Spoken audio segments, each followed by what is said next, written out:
Welcome to you. देखिएगा यहाँ पे हमारा जो कंप्यूटर का पार्ट है ये है अपना कंप्यूटर का पार्ट 32वां। यानी कि जो 32वां पार्ट है हमारा यहाँ पे कंप्यूटर का 31 तक जो है पूरे अपलोड हो चुके हैं। और साथ ही हम यहाँ पे देखेंगे अपने कंप्यूटर के 25 क्वेश्चंस। अगर इनमें से आपको आते हैं तो वीडियो में जो है आप कमेंट रेगुलरली करते जाना। तो देखिएगा यहाँ पे जो क्वेश्चन की सीरीज़ है हमारी जो 7 AM पर आपको मिलती है और 7 AM पर जो है मैं इसे अपलोड करता हूँ लाइव के रूप में, जो है आपको यहाँ पे देखने को मिलता है। तो चलिएगा हम अपने क्वेश्चनों की बात कर लेते हैं। यहाँ पे सबसे पहले जो क्वेश्चन है वो पूछा है कि कंप्यूटर के CPU के प्रत्यक्ष नियंत्रण में किए जाने वाले कार्य क्या कहलाते हैं। तो जो कंप्यूटर के जो हमारा यहाँ पे CPU दिया हुआ है इसका नाम तो वैसे आपको पता ही होगा, जो मेरे से पढ़ रहे हैं उनको पता ही होगा कि CPU का पूरा नाम होता है सेंट्रल प्रोसेसिंग यूनिट होता है। तो यहाँ पे इसका जो है हमें बताना है प्रत्यक्ष नियंत्रण, है ना। तो प्रत्यक्ष नियंत्रण जो होता है आपका यहाँ पे ऑन होता है। आपकी जो CPU होता है उसमें ऑन ऑफ दोनों होते हैं और आपने देखा होगा कि प्रत्यक्ष में कराना है तो यहाँ पे जो है ऑन आएगा। अगला प्रश्न जो कि आपसे यहाँ पे पूछा है कि वीडियो का पूरा नाम क्या होता है। तो वीडियो का जो है हमें यहाँ पे पूरा नाम बताना है या इसका जो है यहाँ पे फुल फॉर्म भी आपसे पूछा जा सकता है। तो जो भी मतलब फुल फॉर्म से हैं वो मैं पूरी अब वीडियो जो है अपलोड कर चुका हूँ। आप जो है प्ले लिस्ट में जाना, ए से लेकर जेड तक जो है हमारे फुल फॉर्म से रिलेटेड सारी वीडियोज़ हैं वो आप देख लेना। तो यहाँ पे इसको जो पूरा नाम होता है वो होता है विजुअल डिस्प्ले यूनिट होता है, यानी कि आपका जो है यहाँ पे ये सही आंसर होगा। अगला प्रश्न जो कि आपसे यहाँ पे पूछा है कि कंप्यूटर की स्मृति सामान्य तौर पर किलोबाइट या मेगाबाइट के रूप में व्यक्त की जाती है। तो 1 बाइट बना होता है। तो जब भी आप अपना जो है लैपटॉप हो, सिस्टम हो, तो उसमें जो स्टोरेज होती है वो KB के रूप में होती है। बट यहाँ पे हमसे पूछा है कि 1 बाइट बना होता है। तो 1 बाइट जो हमारा बना होता है वो होता है यहाँ पे एक द्विआधारी अंकों का बना होता है ना। इसमें हमें कितना देखना है 8, है ना। 8 द्विआधारी अंकों का बना होता है। कभी कभी द्विआधारी ही तक ही पूछा जाता है आपसे, तो ये दोनों चीज़ें आपको देख लेना है।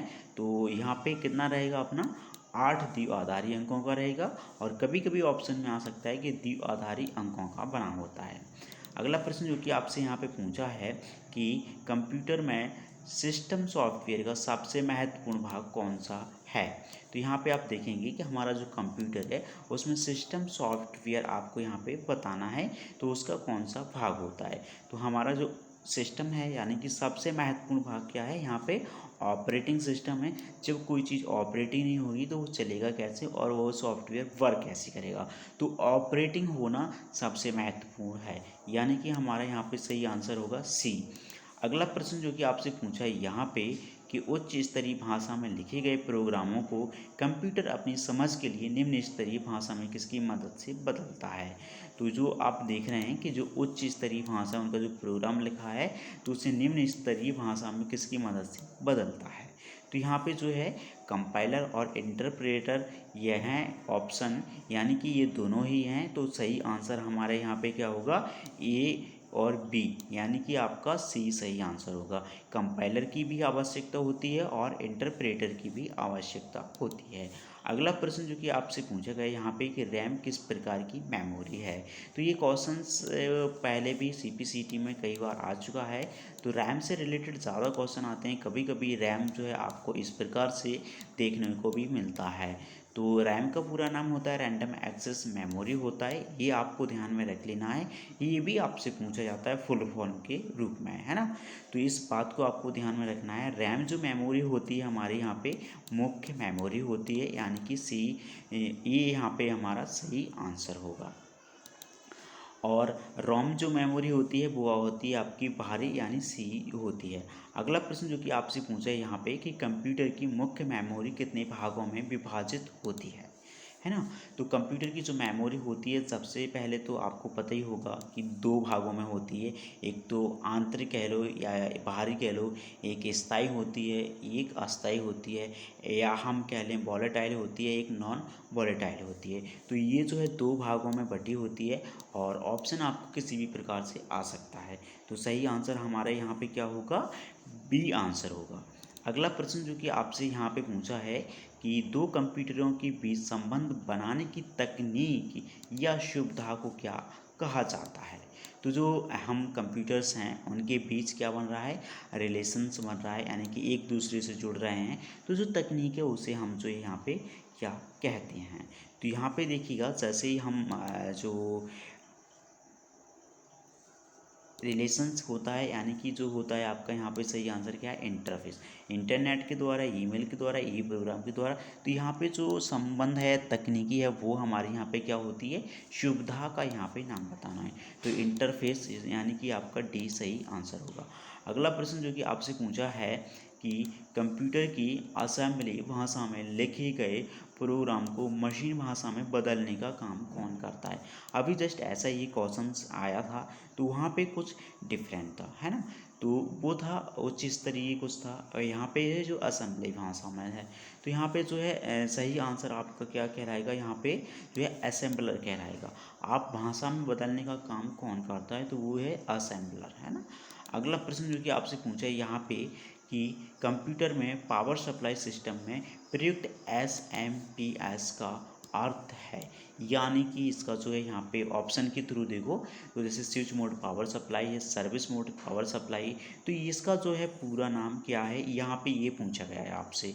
तो मैं कह रहा हूँ आपसे कि फुल फॉर्म से रिलेटेड जो है वीडियो मेरे प्ले लिस्ट में जाना, वहाँ से आप देख लेना, A to Z तक जो है आपको वीडियो मिल जाएगा फुल फॉर्म से रिलेटेड। तो एसएमपीएस जो है आपका सीपीसीटी में भी कई बार आ चुका है, और ये जो है रिपीटेड क्वेश्चन होते हैं, काफ़ी बार आते रहते हैं, और कई एग्जामों में भी ये आता है। एमपीपीएससी में भी जो है आपका ये क्वेश्चन आ चुका है। तो इसका पूरा नाम होता है स्विच मोड पावर सप्लाई होता है, यानी कि हमारा यहाँ पे जो है इसका ये सही आंसर होगा। अगला प्रश्न जो कि आपसे यहाँ पे पूछा गया है कि कंपाइलर कंप्यूटर की किस प्रकार की भाषा है। तो कंपाइलर का हमको यहाँ पे बताना है कि जो कंपाइलर होता है, यूज की जाती है, वो किस स्तर की जो है भाषा है, लैंग्वेज है। तो ये होती है निम्न स्तरीय भाषा, यानी कि आपका यहाँ पे बी सही आंसर होगा, है ना। अगला प्रश्न जो कि आपसे पूछा है यहाँ पे कि कौन सा सॉफ्टवेयर कंप्यूटर के हार्डवेयर में जान डालता है। तो ऐसा कौन सा सॉफ्टवेयर है इससे जो कंप्यूटर में जो है जान डाल देता है ना। तो यहाँ पे आप देखेंगे कि सबसे पहले हमने अभी देखा था, जस्ट एक क्वेश्चन था, तो उसमें सिस्टम्स था, है ना। जब आपके पास सिस्टम होगा, ऑपरेटिंग सिस्टम होगा, ऑपरेट करा पाएंगे, तो जो है उसमें जो है हार्डवेयर में वो है जान डाल पाएगा। यानी हार्डवर्क जब भी वर्क करेगा जब आपके पास सिस्टम्स है, यानी कि आपका यहाँ पे ये सही आंसर होगा। अगला प्रश्न जो कि आपसे पूछा गया यहाँ पे कि वीडियो एवं कीबोर्ड के बीच संपर्क स्थापित करता है। तो जैसे हमने अभी वीडियो का जो है पूरा नाम देखा तो यहाँ पे जो है संपर्क स्थापित करता है, उसका हमको यहाँ पे बताना है। तो यहाँ पे वीडियो जो है आपका पहले ही बता चुके हैं, विजुअल डिजिटल यूनिट यहाँ पे उसका पूरा नाम होता है। तो आप यहाँ पे जो है सही आंसर इसका CPU है, यानी कि हम पहले ही बात कर चुके हैं CPU का। तो CPU का पूरा नाम होता है सेंट्रल प्रोसेसिंग यूनिट, और ये जो है कंप्यूटर का मस्तिष्क भी कहलाता है। इस बात को भी आपको ध्यान में रखना है कि कंप्यूटर का जो है मस्तिष्क क्या कहलाता है, तो वो होता है हमारा यहाँ पे C होता है। अगला प्रश्न जो कि आपसे पूछा गया यहाँ पे कि कंप्यूटर में निम्न में से कौन डिवाइस की श्रेणी में आता है। तो यहाँ पे जो हमें डिवाइस दिए हुए हैं वो जो है श्रेणी में आता है। कंप्यूटर की निम्न में से कौन डिवाइस की श्रेणी में आता है। तो चैमस है, इनपुट है, कीबोर्ड है और पार्ट्स है। तो आप यहाँ पे देखेंगे कि जो आपको डिवाइस बताना है, तो डिवाइस में जो हमारा क्या है यहाँ पे कीबोर्ड सही आंसर है ना। चैमस कोई वो नहीं, इनपुट है, पार्ट्स तो और कई सारे होते हैं, और डिवाइस का पूछा है जो कि उससे रिलेटेड होता है, और एक हार्डवेयर भी होता है। तो यहाँ पे कीबोर्ड है, यानी कि C सही आंसर है। अगला प्रश्न जो कि आपसे पूछा है यहाँ पे कि स्क्रीन के बैकग्राउंड को किस नाम से जाना जाता है। तो हमारा जो स्क्रीन है, जो उसका बैकग्राउंड दिख रहा है, उसे हम जो है किस नाम से जानते हैं। तो इसका सही आंसर है आपका यहाँ पे विंडोज़ आंसर है, यानी विंडोज़ जो है उसका जो दिख रहा है बैकग्राउंड वो विंडो है ना। अगला प्रश्न जो कि आपसे यहाँ पे पूछा गया है कि माउस का कौन सा बटन सामान्यतः ओके के लिए उपयोग में लाया जाता है। तो माउस का जो बटन है ओके करना है तो दायां बायां व्हील ये सभी। तो मैं बता दूं आपको कि माउस में 3 प्रकार के बटन्स होते हैं, एक तो लेफ्ट होता है, एक राइट होता है और बीच में एक स्क्रॉल करने वाला व्हील होता है ना, यानी कि पहिए के आकार का होता है। तो यहाँ पे हम जो क्लिक करते हैं, क्लिक करने के लिए आवश्यकता है वो होता है हमारा यहाँ पे दायां, है ना। और ये दायां बायां जो है आप अपनी उंगली जब माउस पर रखती हैं तो वहाँ समझ सकते हैं कि क्या होता है, यानी कि लेफ़्ट राइट क्या होता है। और इससे जो है चेंजेस भी किया जा सकता है कि जैसे कोई लेफ्ट हैंड वाला है तो वो जो है अपनी चेंज कर लेता है, बट ज़्यादातर इसका जो है ओके के लिए राइट हैंड होता है। अगला प्रश्न जो है आपका यहाँ पे इंटरनेट का एक सिस्टम है। तो इंटरनेट का ऐसा क्या एक सिस्टम्स है, तो यहाँ पे जो है इंटरनेट सॉफ्टवेयर वेब पेज और वेबसाइट यानी इंटरकनेक्टेड नेटवर्क्स। तो सही आंसर हमारा क्या है यहाँ पे डी है, यानी कि इंटरकनेक्टेड नेटवर्क्स यहाँ पे है ना। तो यहाँ पे क्या है हमारा आंसर डी है। अगला प्रश्न जो कि आपसे पूछा गया है यहाँ पे कि कंप्यूटर की मेमोरी में सेव किए गए डॉक्यूमेंट को देखने के लिए उसे स्क्रीन पर लाना क्या कहलाता है। तो जैसे भी हमने जो सेव किया अब उसे स्क्रीन पर लाना चाहते हैं, देखना चाहते हैं हम लोग कि वो क्या है ना। तो इस क्वेश्चन को आप अच्छे से समझो। यहाँ पे लिखा है कंप्यूटर की मेमोरी में सेव किए गए डॉक्यूमेंट्स को देखने के लिए उसे स्क्रीन पर लाना क्या कहलाता है। तो हमारा पहले से फाइल डला हुआ है, फोल्डर्स है, उसमें कुछ है तो उसे हम लाना चाहते हैं, तो ये है इसका यहाँ पे रिट्रीव, यानी कि सी सही आंसर है। अगला प्रश्न जो कि आपसे यहाँ पे पूछा गया है कि प्रिंटेड सूचना जो कहलाती हैं भौतिक रूप में मौजूदा होती हैं और उसे डिस्प्ले डिवाइस में जो है प्रस्तुत की सूचना में आउटपुट का अधिक स्थायी रूप होता है। तो सॉफ्ट कॉपी, हार्ड कॉपी और कार्बन कॉपी और डेस्क कॉपी। तो यहाँ पे सही आंसर है जो है हार्ड कॉपी। जब भी हम प्रिंटेड करते हैं, कोई भी चीज़ लेते हैं, प्रिंट निकालते हैं, एक प्रिंट आउट को जो है हार्ड कॉपी बोला जाता है। या आपसे क्वेश्चन ऐसे भी पूछा जा सकता है कि आपने जो किसी भी चीज़ का छाया प्रति ली है तो उससे जो है प्राप्त हुआ उसे क्या कहते हैं, तो वो हार्ड कॉपी की कहलाती है। अगला प्रश्न यहाँ पे पूछा है सेव करना किसका प्रोसेस है। तो ये जो ऑप्शन है उसके थ्रू भी समझना है कि ऑप्शन क्या क्या कहते हैं। तो मेमोरी से स्टोरेज माध्यम में डॉक्यूमेंट को कॉपी करना, डॉक्यूमेंट की मौजूदा कंटेंट में परिवर्तन करना और डॉक्यूमेंट की अपीयरेंस या ओवरऑल लुक को बदलना, कीबोर्ड का प्रयोग करते हुए टैक्स एंटर करके डॉक्यूमेंट बनाना। तो सही आंसर हमारा यहाँ पे जो है ये है कि मेमोरी से जो स्टोरेज है माध्यम में डॉक्यूमेंट को क्या करते हैं कॉपी करना है। जब हम सेव करना प्रोसेस है यहाँ पे, है ना, ये कहा है कि सेव करना प्रोसेस है ना।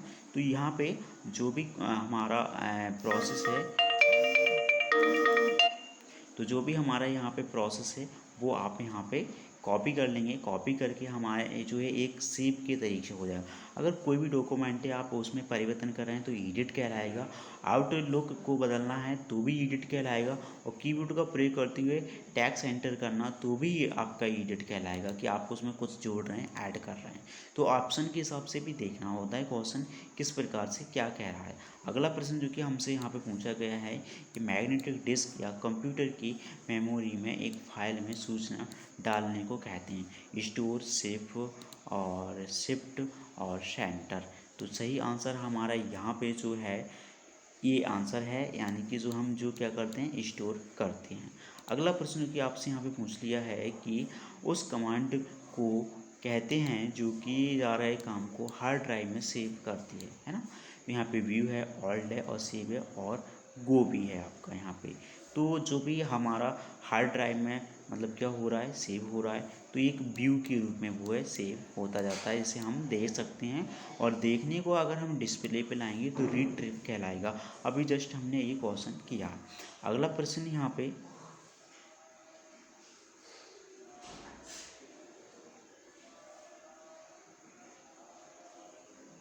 सॉरी जो जहाँ पे जो क्वेश्चन था अभी हमारा यहाँ पे, तो इसका जो है सही आंसर क्या है सी है, यानी कि आप उसे सेव करते हैं, उस कमांड को हार्ड ड्राइव में सेव करती है। तो यहाँ पे सेव ही है और यहाँ पे मिस्टेक से जो है बोल दिया। तो अगला प्रश्न जो कि आपसे यहाँ पे है कि वेबसाइट का होम पेज है, जो वेबसाइट का होम पेज होता है उसे क्या कहते हैं, सबसे बड़ा पेज होता है, अंतिम पेज होता है, प्रथम पेज होता है, सबसे कलरफुल पेज होता है। तो यहाँ पे वेबसाइट का होम पेज जो होता है आपका एक प्रथम पेज होता है, यानी कि आपका सही आंसर है। तो आप जैसे यहाँ पे मेरा जो है वो भी देखते जाएं कि क्या क्या आंसर होते हैं। अगला प्रश्न जो कि आपसे पूछा है यहाँ पे, विंडो मैक्सिमाइज करने का अर्थ क्या होता है। तो जो भी हमारी विंडो होती है उसके जो है आपको लेफ्ट कॉर्नर में 3 आइकन्स होते हैं, जिसमें मिनिमाइज होता है, मैक्सिमाइज होता है और एक क्रॉस का भी ऑप्शन या कह सकते हैं एक सिंबल होता है। तो आपको 3 मिलते हैं। तो यहाँ पे देखेंगे आप विंडो मैक्सिमाइज करना क्या होता है। तो कैपेसिटी जो होती है कैपेसिटी तक भरना होता है, इतना एक्सपेंडेड करना कि एक्स्ट्रा में फिट हो जाए और अंदर फाइलों की तरह डालना, रिसाइकिल बिन में इसे ड्रैग करना। तो सही आंसर यहाँ पे क्या है, जो है 20 आंसर है, कितना एक्सपेंड करना कि डेस्कटॉप में फिट हो जाएगा, है नहीं कि आपका यहाँ पे 20 सही आंसर होगा। जब भी हम उसे मैक्सिमम कर देते हैं तो जो है हमारी वहाँ पे जाके फिट हो जाता है। अगला प्रश्न जो है आपका, कंप्यूटर नेटवर्क में किस प्रकार की रिसोर्स शेयर्ड कॉमन रिसोर्स होने की सबसे ज़्यादा संभावना है। आज का हमारा ये लास्ट क्वेश्चन है और एक क्वेश्चन है हमारा जो आंसर है ऐसे कीबोर्ड पूछा है, स्पीकर्स है, फ्लॉपी डिस्क या प्रिंटर है। तो यहाँ पर रिसोर्स शेयर्ड कॉमन रिसोर्स होने की सबसे ज़्यादा संभावना जो होती है प्रिंटर में होती है, यानी कि डी सही आंसर है। और मिलेंगे नेक्स्ट कल इसी प्रकार से इसी टाइम पे। और अगर आप सभी ने अभी तक हमारे चैनल को जो है सब्सक्राइब नहीं किया है तो प्लीज़ सब्सक्राइब कर लीजिएगा और एक छोटा सा बेल नोटिफिकेशन आएगा उसको भी प्रेस कर लीजिएगा। मिलते हैं नेक्स्ट पार्ट में। थैंक यू सो मच आप सभी का, और वीडियो में कमेंट ज़रूर करिएगा जो भी क्वेश्चन के आंसर आपको आते हैं और आपने कितने क्वेश्चन जो है आंसर दिए हैं, उनके कितने आंसर जो है आपके सही हैं, 25 में से कितने आपके सही हुए, कितने गलत हुए, है ना। तो थैंक्स फॉर वॉचिंग।